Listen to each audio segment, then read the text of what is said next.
Je m'appelle Thomas, je suis pêcheur à Saint-Jean-de-Luz. Je suis patron d'un petit bateau, je travaille tout seul. J'ai 26 ans. Ça va faire 6 ans que je fais la pêche, presque 4 ans en tant que patron du bateau. J'ai repris le bateau de mon père. Je pêche principalement au filet, dans la baie de Saint-Jean-de-Luz et après le long de la corniche jusqu'à Hendaye. Je suis plus sur la dorade et sa famille, donc plus sur le marbré, dorade royale. Après je pêche aussi le maigre et l'ombrine. Un peu le bar, le rouget. Je fais beaucoup, c'est du poisson saisonnier. Ici, le poisson n'a pas la chance comme en Bretagne ou tout ça, où le poisson il vit à l'année. Nous, c'est du poisson vachement saisonnier qui vient soit pour manger, soit pour pondre. Donc déjà, c'est pour ça qu'aussi on en trouve moins. Déjà, s'il n'y a plus à manger, le poisson il vient plus. Et vu que c'est du poisson ça, donc ça me change tous les... C'est comme les légumes, ça me change tous les 2 mois, j'ai des nouveaux poissons qui viennent et je cible, mais c'est surtout la dorade.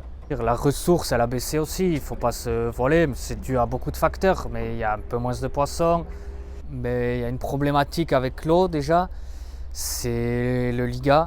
On remonte dans les filets une substance un peu boueuse qui va se mettre sur la nappe du filet. On en relève de plus en plus, ça tapisse tout le fond aussi qu'on peut voir en plongée. Ça me provoque des irritations au bras, j'en ai encore les cicatrices ici. Beaucoup de conjonctivite. Sur le filet, le poisson, il voit le filet, du coup le filet il est censé être transparent. Mais au final, à cause de ça, il devient marron et dans l'eau on le voit beaucoup plus épais, donc évidemment on pêche moins. Après, il y a les algues vertes. Avant, on avait quelques algues vertes, mais pas beaucoup. Mais là, depuis moins d'une dizaine d'années, on a de plus en plus d'algues vertes l'hiver. Tous les rochers sont recouverts de ça. Ça a pris le dessus sur tout le reste. On voit plus d'oursins, on voit plus les chapeaux chinois, on voit plus tout ce qui est coquillage, la base de l'alimentation des poissons. On voit tout épelé sur les rochers. Avec mon père et mes grands-parents, j'allais dans les rochers pour les grandes marées. On y voyait encore beaucoup de vie. Il y a encore 10 ans, on allait aux oursins pour la pêche avec mon père, j'allais l'aider. Et on en trouvait juste derrière le fort de Soco, il y en avait énormément. Et en 10 ans, là, moi j'y vais, maintenant il faut marcher 2 km avant de retrouver des oursins sur la côte. Et il y a les eaux qu'on réchauffait aussi.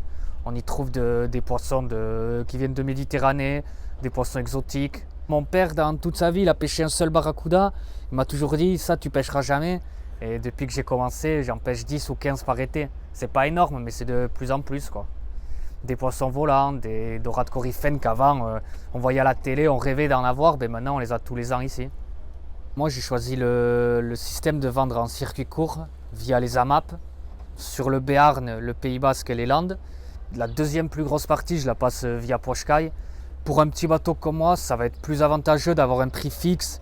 Ça supprime les intermédiaires, donc c'est moins cher pour les gens, c'est mieux pour moi. Donc je pense que tout le monde est gagnant. J'ai le retour des clients en face que j'aime beaucoup, où je peux leur faire découvrir du poisson, leur conseiller quoi manger, sortir un peu du merlu, du bar et la dorade où il n'existe que ça, pouvoir leur faire goûter plein d'autres choses, comme le mulet par exemple qui se mange et qui est très bon cru, la rascasse, tout ça. Le poisson c'est quelque chose qui a fait vivre beaucoup de gens à l'époque, qui étaient dans la misère, qui pouvaient se nourrir qu'avec ça. Et j'aimerais que les gens puissent encore manger de n'importe quel poisson, tout confondu, qu'ils peuvent manger ce qu'ils ont envie et pas que prendre du poisson à bas prix et pêcher dans des conditions pas terribles.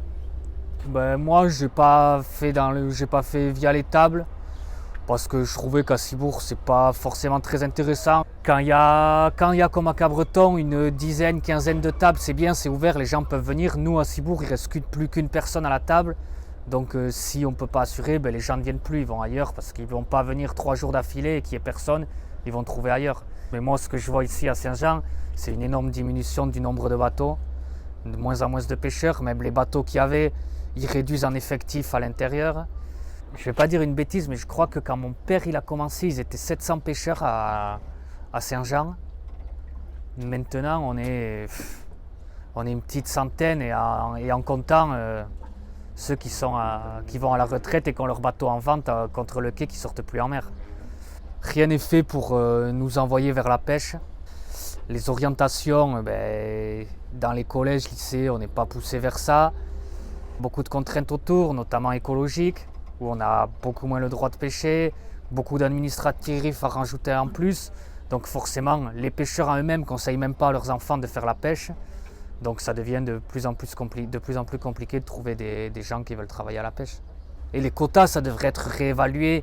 On garde ces quotas d'il y a 20 ans, il y a du thon rouge sur tous nos côtes et on ne nous laisse pas pêcher. Ces droits-là sont réservés à des plus gros bateaux qui, eux, ont des quantités astronomiques de pouvoir en pêcher sans que nous, on est des petits bateaux, je suis tout seul, on n'a pas besoin d'avoir des tonnes de quotas, mais qu'on puisse en vivre. Parce que l'un des autres problèmes qu'il y a eu à la pêche, c'est que la pêche, à un moment, ça a été quelque chose qui marchait très bien. Les gens en ont très bien vécu. Et donc, ils n'ont pas eu le truc de se dire il faut prévoir les choses, ça pourrait mal tourner d'un coup. On était préparé à rien et tout a été perdu d'un coup. Pour moi, c'est irréversible ce qui s'est passé là. La pêche, ça ne remontera plus, on est fini. Ça n'existera plus un port grâce aux petits pêcheurs qui tournaient comme à Saint-Jean, comme tous les petits ports de pêche. Ça n'existera plus. Pour moi, c'est fini.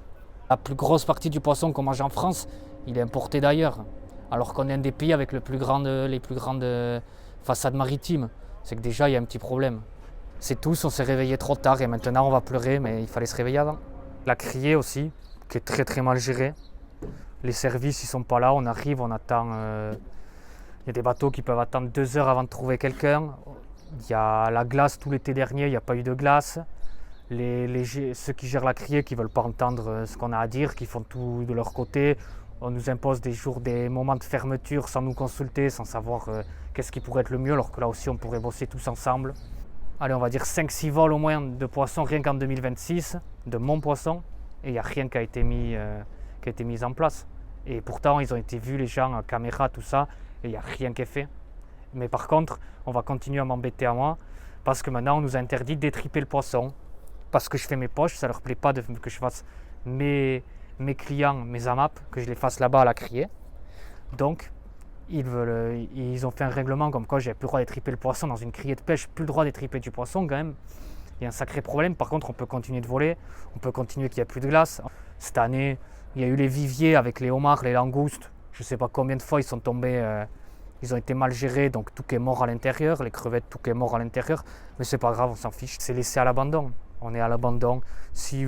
On peut rentrer à l'intérieur, vous allez voir des fissures dans les murs, il y a des rats qui circulent, moi j'ai des vidéos, je peux vous montrer, il n'y a aucun souci, où il y a des bacs remplis de poissons qui ont été laissés à l'abandon depuis un mois dans des frigos, où c'est rempli de vers, des kilos de vers qui sont vivants là-dedans à l'intérieur, que c'est censé être hygiénique la criée, mais ça l'est pas.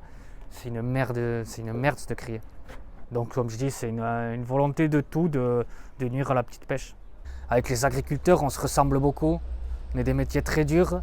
Les petits, il y en a de moins en moins. C'est un métier qui se perd. On est des métiers qui nourrissent le monde. Parce que les petits pêcheurs, donc les pêcheurs artisans et les petits agriculteurs, on a beaucoup à s'apprendre l'un l'autre.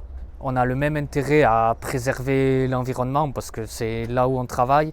Et je pense que l'un comme l'autre, on est victime d'une image que les gens globalisent trop, qu'il y a des gros bateaux qui font un peu plus n'importe quoi et des petits bateaux, tout le monde mélange tout comme les agriculteurs où beaucoup vont mélanger. Et je pense que ça contribue aussi au fait que ça diminue l'agriculture et la pêche. On réussit beaucoup à s'apporter, à travailler main dans la main avec les scientifiques, avec les partis écologistes au lieu de se battre les uns contre les autres parce que je pense qu'on est en première ligne. Je pense que c'est nous qui voyons ce qui se passe en premier. Donc je pense qu'on n'est pas bête non plus, on n'est pas là pour tuer tout ce qui bouge, contrairement à ce que beaucoup veulent faire croire. On a envie de durer dans l'avenir, donc ça serait bien qu'on travaille tous ensemble, au lieu de se taper les uns sur les autres.